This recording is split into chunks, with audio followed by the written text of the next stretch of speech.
Hey everyone, I'm Danny and welcome to Muggle Magic.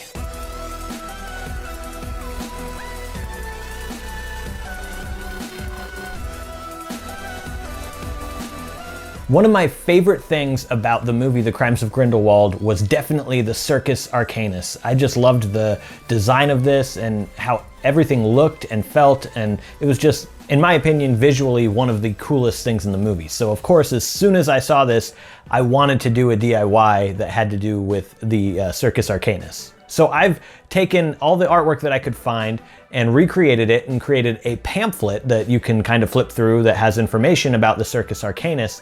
The difference between the art that you're gonna find here and the art you find online is that online it's all in French because that's where the whole movie took place, was in France, and that's where the circus happened to be. So I decided to just take it and translate it to English and redo these designs with English text rather than French text. So if you're interested in any of my templates, the link to Patreon is in the description box below, and you're gonna find all of them over there. You'll also find a list of supplies you're gonna need to do this DIY in the description box below, as well as links to the two printers that I use. And this one, I'm using the laser printer to print this. So go ahead and check all that out. And once you're ready, let's get started.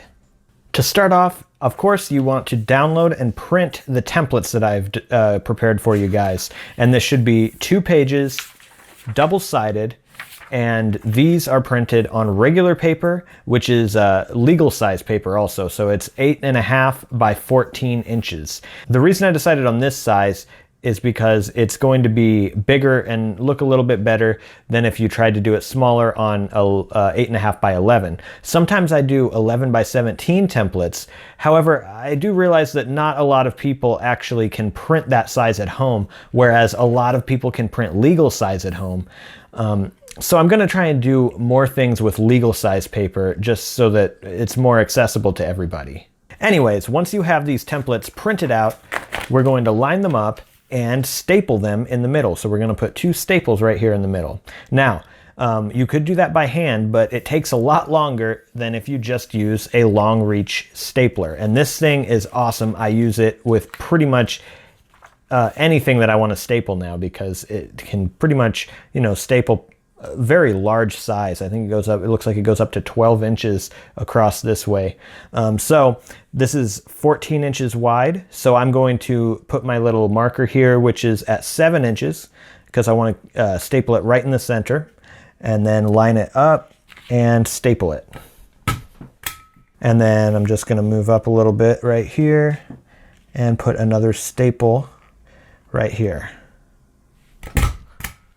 So yeah, we're done stapling it. That's a lot faster than if you're doing it by hand. However, if you don't have a long reach stapler and for some reason you don't want to get one, you can do it by hand. And the way you do that is just if you have like a thick piece of cardboard that the staples won't go all the way through, or I've heard that you can do it with an eraser, but I've never tried that before.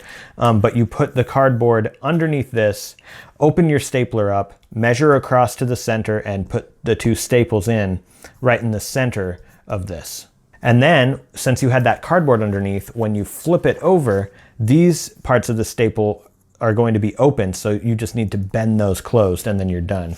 So then, once you have it stapled, we are just going to fold it in half right along where the staples are.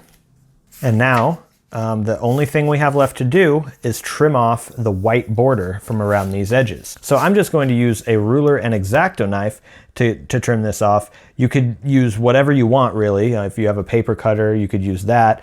I would advise against using scissors because you're not going to get a perfect straight line if you use scissors, and a lot of times it's easier to mess up if you're using scissors, and the end result usually doesn't look as good if you use scissors because it's not going to be perfectly straight. There we go, there we have it. Now once you're done with this, it should look like this. You can flip through to make sure that you didn't get any leave any white along the border anywhere inside. But yeah, when it's finished, it will look like this.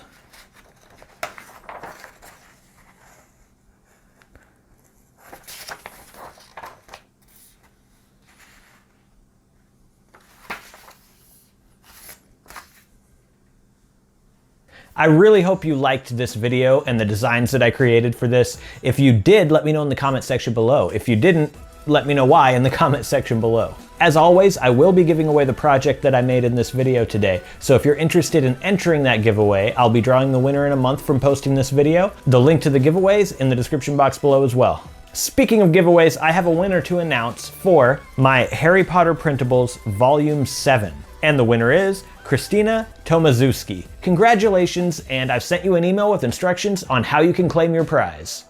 Remember, I get a lot of ideas for these DIYs that I do from your comments. So if you have an idea for something that you want to see me do in the future, definitely leave a comment below and let me know. If you're interested in seeing more DIY videos having to do with Harry Potter and more, go ahead and subscribe to my channel if you're not already. All right, that's it for today. Thank you so much for watching, and I'll see you in the next video.